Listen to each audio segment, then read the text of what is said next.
I'm Jason Willoughby with Reach the City Ministries. Welcome back. If you've been watching these video clips on having a spiritual GPS, knowing how to locate where we're at on the spiritual map to see if we're off the trail and how to get back on the path of God if we're off. So we're going to look at another tool. We looked at the 4 directional love of God last time. Now we're going to look at the 3 chronic trouble spots that the enemy always seeks to poke at us from, things to look out for in your soul. If you're going to go wrong, you're going to go wrong in one of these 3 areas. Let's take a deeper look. Another critical tool we need in our toolbox is found in 1 John 2, verses 15 and 16. The apostle writes, "Do not love the world system, or the things in the world system. For all that is in the world, the lust of the flesh, the lust of the eyes, the boastful pride of life is not from the Father, but is from the world. The world is passing away and also its lusts, but the one who does the will of God abides forever." Great passage, and it highlights those 3 areas of weakness, of proneness to sin, because we have a sin nature, and the world is always trying to grab at us in one of 3 handles that we have sadly able to be grabbed. The first is the lust of the flesh. That's the bodily appetites, often the sexual area of life. Could also be food, drink, whatever. And we have this craving for these experiences, these pleasures, these things that appeal to the lower nature. These are good things that are abused and become destructive. So the lust of the flesh. So the first area to look at is how are we doing in our appetites, and particularly for us men, how are we doing in our relationships with women, with lust? What's going on with what are we looking at? What are we pondering and gazing at? What are we craving?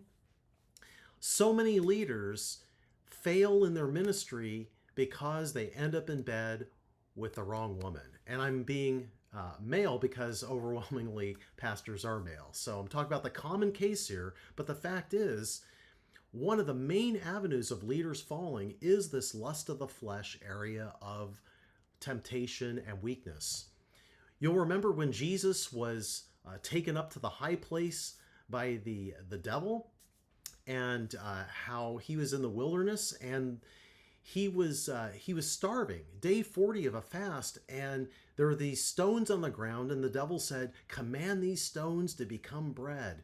Just assert your will, make something to feed your legitimate appetite, and you deserve it."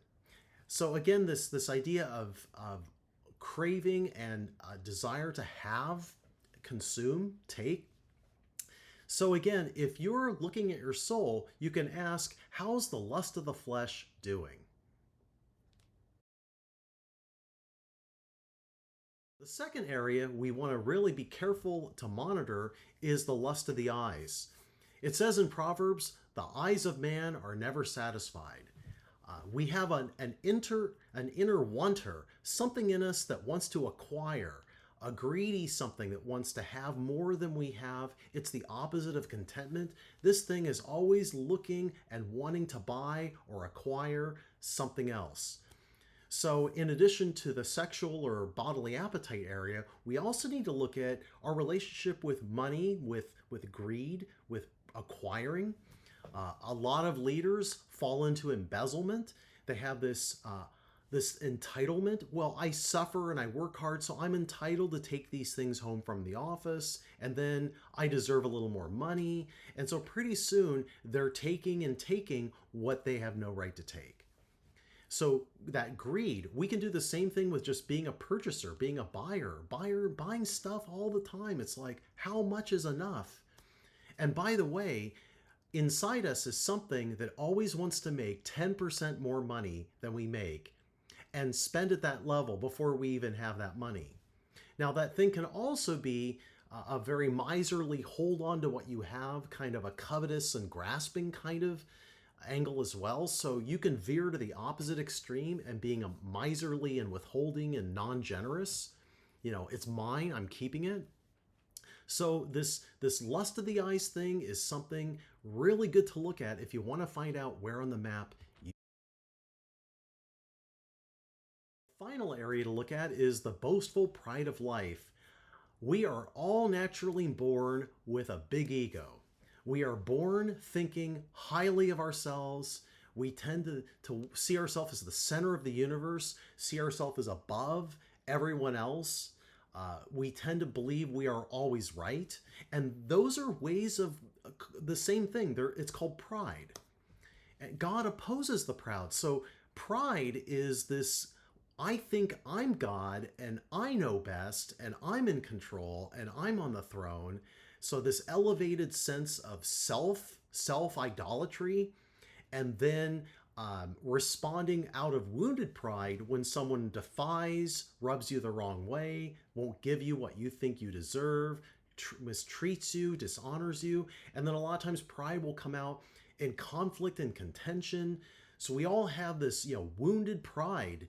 It's boastful, but it's also reactive and takes everything personally. So a lot of people get in trouble with conflicts from their own big ego. And so, how's your relationship with power? We've looked at sex, money. Power is the other thing that goes to people's head and corrupts them. And that's how they fall. But those of us who are not in leadership, we too can very subtly have a head that's getting bigger and bigger.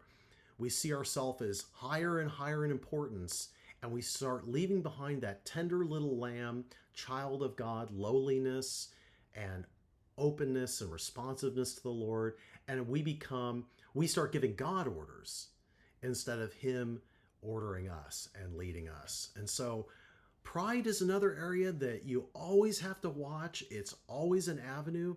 That and the lust of the eyes and the lust of the flesh, those are three things not of God, they're of the world system, and they touch on something inside of us: the inner wanter, the inner luster, the inner proud head that we all have as a fallen human nature. So we need the work of the Spirit every day to counteract those and go the opposite place of contentment and giving and worshiping God and staying lowly and humble. That's the X on the map where we want to live. So take this rule. It's an excellent tool, a short and easy to memorize. 1 John 2:15, quick guide. You see it in the temptations of Jesus. You see these three things at play. So take heed to yourself, look at those areas, and make sure you don't get off the path. Stay tuned for next time. We're going to look at the two contrasting lists, and that'll be a really great tool. So come on back and we'll look at it again, other things.